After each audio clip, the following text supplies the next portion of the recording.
अरे सास हो और ताने ना दे, ऐसा कहाँ हो सकता है। लेकिन क्या हो जब सास जरूरत से ज्यादा ही ताने देने लगे तो? सुन बहू, आज घर में कुछ खास मेहमान आने वाले हैं, तो लंच पर ये सब बना देना। ये पकड़ लिस्ट, और कुछ भी कम ज्यादा नहीं होना चाहिए।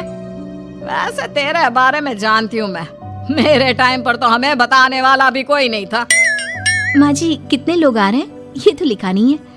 खाना बच जाए तो दिक्कत, कम पड़ जाए तब तो दिक्कत ही दिक्कत है ना। क्यों? अरे सवाल पर सवाल ही करती रहती है, यह ठीक नहीं है। मेरे टाइम पे तो मजाल है कि हमारे मुंह से चू भी निकले।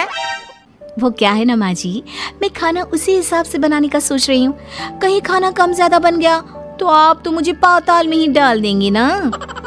मेरे टाइम पे तो हम इतना बोलना क्या सोच भी नहीं सकते थे कि सास को कैसे ताने दे। अरे अरे रे माँ जी, कहाँ ताने दे रही हूँ। पर माँ जी इतना सारा खाना मैं अकेले कैसे बनाऊंगी? कोई हेल्प, कोई हेल्प। कितनी बड़ी बात बोल गई बहू। कोई हेल्प ना जी ना, वो भी सास। सास तो सिर्फ ताने देती है, ताने। हेल्प? हमारे टाइम में सास को ये शब्द बोल दो तो भूचाल आ जाता था। बाकी मैं तो अपने सास की लाडली बन गई थी, पर तू तो बहू की बहू ही रहेगी। क्यों नहीं बना पाएगी? अरे अभी तो बनाना शुरू किया नहीं और पहले ही सोच लिया नहीं बना पाऊंगी। आजकल की तुम जैसी बहुओं के ये बहाने होते हैं कि कैसे नहीं बन पाएगा। अरे मैंने भी अपने टाइम पे बनाया था, अरे बल्कि इससे भी ज्यादा खाना बनाया था, तो तुझसे क्यों नहीं होगा? हैं? सब होगा जा। माँ जी मैं बना तो लूंगी, मैं बस इतना बोल रही हूँ कि अगर आप थोड़ी मेरी मदद कर देती तो। अरे अरे अरे, शर्म नहीं आती तुम्हें अपनी सास से मदद मांगते हुए? हमने अपने टाइम पर कभी अपनी सास से ऐसा नहीं बोला। सच में आजकल की लड़कियां तो बहुत ही छुई मुई सी होती हैं। जरा सा काम देखा नहीं कि बस पहले मदद मांगने दौड़ने लगती है। अरे अब ये सब बहाने नहीं चलेंगे। हाँ, जा जाकर खाना बना। हमारे टाइम पर हम ये करते थे, हमारे टाइम पर हम वो करते थे। हाय रे ताने। फिर शाम को, अरे बहू कहाँ चले गए? मुझे ये सामान पकड़ा जरा। हमारे टाइम पर मजाल है कि हम सास के साथ खड़े ना हो। हाय रे क्या करूं? बस कोमल तैयार हो जा ताने खाने के लिए। काश इस औरत के समय में मैं होती तो देखती ये क्या क्या करती थी अपने टाइम पर। माँ जी यही हूँ, बस चिंटू को पढ़ाना था। अरे हमने भी बच्चे पढ़ाए हैं हमारे टाइम पर, चिंटू को बाद में पढ़ाना। जा पहले वो कर जो कहा है। बहू बेचारी क्या करती, बच्चे को छोड़कर लग जाती है सास के साथ। हमारे टाइम पर ना। फिर तो सास बोली जा रही थी और बहू सुनी जा रही थी।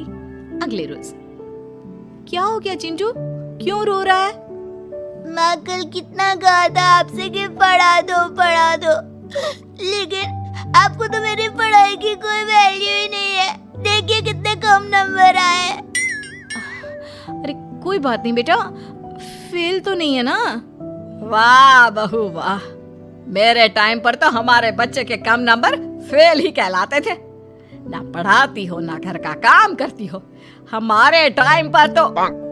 सास की इस बात पर इस बार बहू का पारा हाई हो जाता है। वो सोच लेती है कि अब तो वो पति से बात करके ही रहेगी। अगले दिन, माँ जी सारी सफाई हो गई, मेरी कमर टूट रही है, मैं जरा सोने जा रही हूँ। सोना? अरे हमारे टाइम पर तो हम ये जानते भी नहीं थे कि आराम क्या होता है। पागल हो गई है क्या? रुक अभी, देख उस कोने में देख, मुझे कितनी धूल दिख रही है। और बिस्तर के नीचे तो देख कितना काला पड़ा है। और पर्दों के पीछे खिड़की पर देख जाले लगे हुए हैं, वो कौन साफ करेगा? ऐसी सफाई होती है क्या? जा फिर से कर।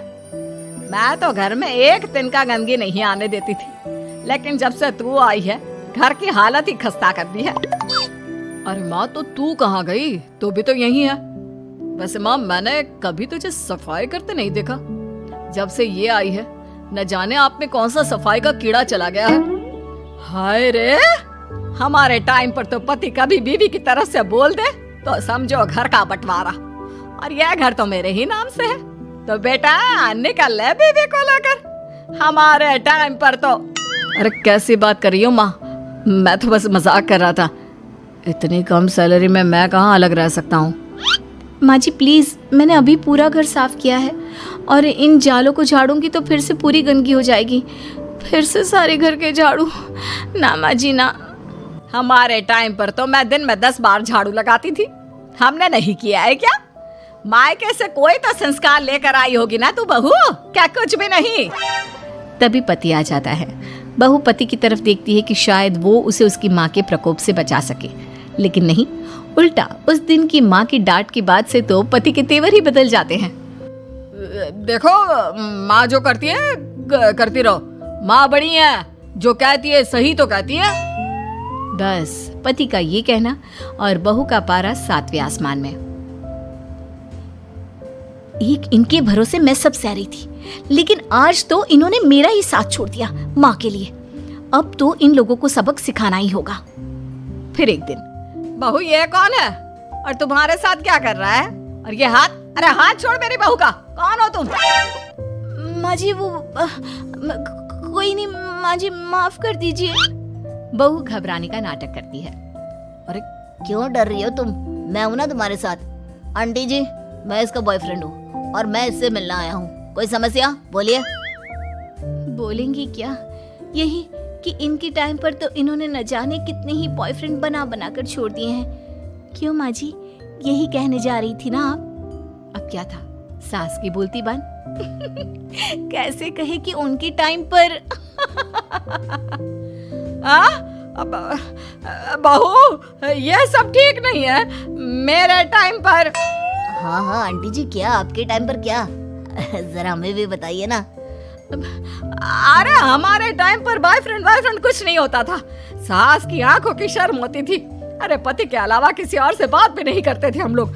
ये क्या चल रहा है बहू? चल क्या रहा है आंटी? ये तो परेशान है आपके घर में आकर।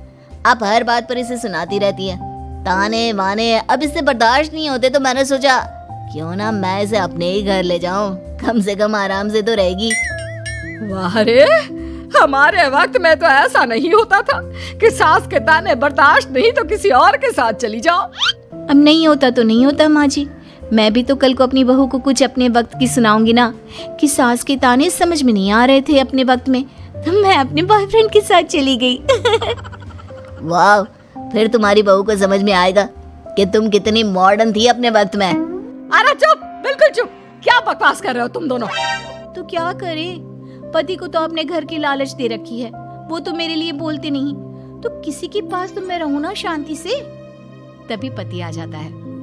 नहीं, दूसरा घर तो मैं ले सकता हूँ, लेकिन दूसरी बीवी नहीं। माँ वो कितने ताने सहेगी? मुझे मेरी गलती का एहसास हो गया है। चलो हम कहीं और रहेंगे। अरे नहीं, हमारे जमाने में। फिर माँ जी? मतलब मैं कैसे रहूंगी तुम लोगों के बिना? बहू मुझे माफ कर दे। ओके, कर दिया माफ। अच्छा ये तो बताओ कि ये लड़का कौन है? मैं इसकी मौसी का बेटा हूँ, मिलने आया था। अच्छा दीदी, बाय। समधी की शादी। इस कहानी की हीरोइन गंगा है, जो अपनी समधन की मौत के बाद अपने समधी के अकेलेपन को समझते हुए समधी की दूसरी शादी करवाती है। लेकिन उसकी बहू इस बात से बिल्कुल खुश नहीं होती। मुझे लगता है आपको शादी कर ही लेनी चाहिए। आपकी इस उम्र में ख्याल रखने वाला भी तो कोई होना चाहिए ना। वैसे भी आपकी इकलौती बेटी थी, वो भी हम ले गए। अरे इस उम्र में शादी, लोग क्या सोचेंगे और कैसे कैसी बातें बनाएंगे कि जिस उम्र में इसे अपने पोते पोते को गोद में खिलाना चाहिए, उस उम्र में ये शादी कर रहा है। ऊपर से नव्या क्या सोचेगी मेरे बारे में कि माँ को गए हुए 1 साल भी नहीं हुआ और पापा ने दूसरी शादी कर ली। मुझे नहीं लगता इस शादी से नव्या को कोई परेशानी होगी, उल्टा उसे खुशी मिलेगी कि उसकी गैर मौजूदगी में उसके पिता का कोई ख्याल रखने वाला है। क्यों नव्या, सच कहा ना? हाँ मम्मी जी, आप सही बोल रही हैं। ये बोलकर वो अंदर चली जाती है। लीजिए, अब तो आपकी बेटी ने भी हाँ बोल दिया। रही लोगों की बात, तो लोग तो कभी किसी की खुशी देखकर खुश हो ही नहीं सकते। अगर आप लोग खुश रहेंगे तब भी वे बातें बनाएंगे, और अगर आप दुखी भी रहेंगे तब भी बातें बनाएंगे। इसलिए अच्छा यही होगा समधी जी कि आप उनके बारे में सोचना छोड़ ही दीजिए। समधी को सास की बात सही लगती है। वो भी सोच लेते हैं कि बच्ची जिंदगी के लिए कोई हमसफर बना ही लेंगे। आप ठीक बोल रही हैं। जब मेरी प्यारी बिटिया नव्या और उसके ससुराल वालों को मेरी इस उम्र में दूसरी शादी से कोई दिक्कत नहीं, तो परेशानी कुछ है ही नहीं। ऐसे ही सास समधी की दूसरी शादी करवाती है और फिर समधी के घर आ जाती है बहू की नई माँ। कुछ दिनों के बाद बहू अपने मायके अपने पापा और नई माँ से मिलने आती है। मेरा बच्चा कितने दिनों बाद मुझसे मिलने आई है। इधर बैठ, मैं तेरे लिए कुछ अच्छा सा बना कर लाता हूँ। तेरे फेवरेट पास्ता खाएगी ना? पापा आप क्यों? वो कहाँ है? उनसे बोल दीजिए। आप मेरे ही पास बैठकर बातें कीजिए ना। उन्हें क्यों लेकर आए? कोई चैरिटी थोड़ी ना कर रहे हैं। इस उम्र में घर मिल गया, और क्या चाहिए? तभी नई माँ घर में आती है। बेटी की बात सुन रही होती है और सुनकर बहुत दुखी हो जाती है। वो अच्छा, तुम्हारी नई माँ वो जरा किसी काम से बाहर गई हुई है, आती होगी। मैं तब तक तेरे लिए कुछ अच्छा सा बना कर लाता हूँ। ठीक है पापा। लगता है नई माँ के पैर बाहर ही रहते हैं, और आपको ही बनाकर खिलाना था तो क्या करें, छोड़िए। ये बोलकर वो घर में घूमने लगती है और चीजों को देखती है। इनको घर में आए हुए थोड़े दिन नहीं हुए और ये घूमने भी जाने लगी है, वो भी पापा को घर में अकेला छोड़कर। आने दो, एक बार इनकी खबर लेती हूँ। वैसे घर को तो बड़ा सजा कर संवार कर रखा है। चलो, ये तो खूबी है, कम से कम पापा को साफ कर का शौक भी है। इतने में नई माँ घर में आती है। अरे नव्या बेटा, तुमने पहले बताया होता तो मैं जल्दी घर आ जाती। तुम्हें नहीं पता मुझे तुमसे कितनी सारी बातें करनी है। कैसी हो बेटी? बेटी? हाँ, वैसे अब तो मैं आपकी बेटी हो ही गई हूँ, ना चाहते हुए भी। खैर, आप गई कहाँ थी? शादी हुए कुछ दिन भी नहीं हुए और आपने घूमने जाना भी शुरू कर दिया। पापा का ख्याल रखने के लिए शादी करवाई है आपकी, जानती है ना आप? नव्या, ये तुम क्या बोल रही हो? मैं कहीं घूमने नहीं बल्कि एक दोस्त से मिलने गई थी।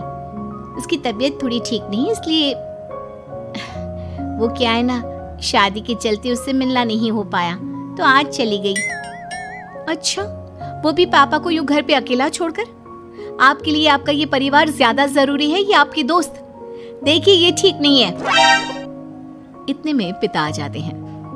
अच्छा, तुम आ गए। आओ, चलो तीनों मिलकर बैठ के खूब सारी बातें करते हैं। माँ कुछ नहीं कहती, चुपचाप अंदर चली जाती है। ऐसे ही बहू जब भी अपने मायके आती, अपनी नई माँ से ऐसे ही बात करती। नई माँ बहू के इस बर्ताव से परेशान होकर उसकी सास को बताती है। देखिए माना, वो बेटी है, लेकिन मैंने भी शादी की है। वो बेटी कम, सास सा व्यवहार ज्यादा करती है। अब छोटी है तो कुछ कहना ठीक नहीं लगता। बाकी शादी का रिश्ता लेकर तो आप आई थी, इसलिए आपको बता रही हूँ।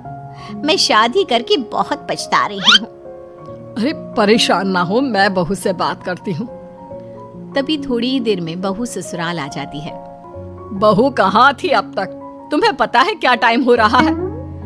माँ जी, मैं अपनी एक सहेली से मिलने गई थी, और माँ जी अभी तो 7 बज रहे हैं। अरे इतना लेट कोई घर आने का टाइम है?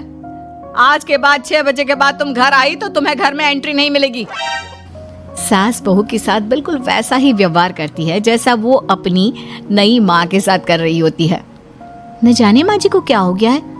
मैं कितनी खुश थी कि मायके जैसा ससुराल मिला है।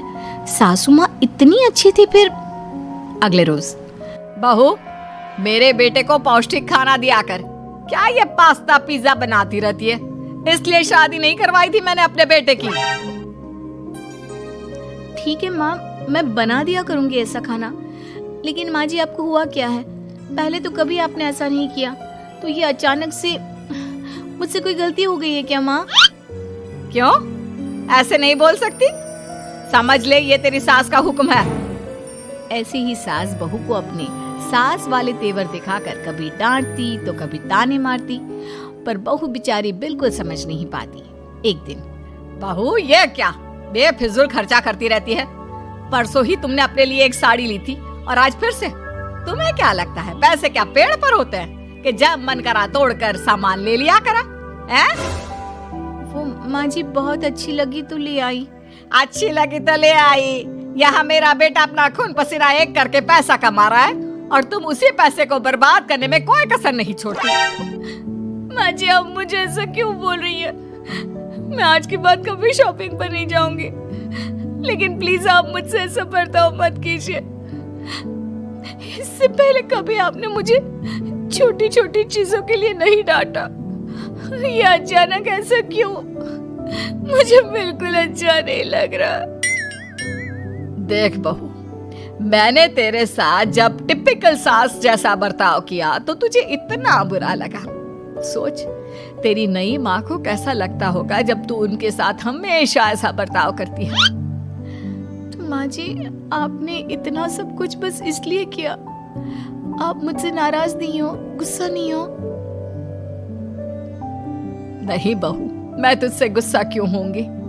मैं तो तुझे बस इतना समझाना चाहती हूँ कि अपनी नई माँ से सास जैसा बर्ताव करना बंद कर दे। उनको बिल्कुल अच्छा नहीं लगता। वो तेरे पास आना चाहती है, तुझे समझना चाहती है, वो सच में तेरी माँ बनना चाहती है। तू उनके साथ सास जैसा बर्ताव बंद कर और एक अच्छी बेटी बन। अब बहू को सास की बात समझ में आती है और वो बहू जैसा बर्ताव करती है।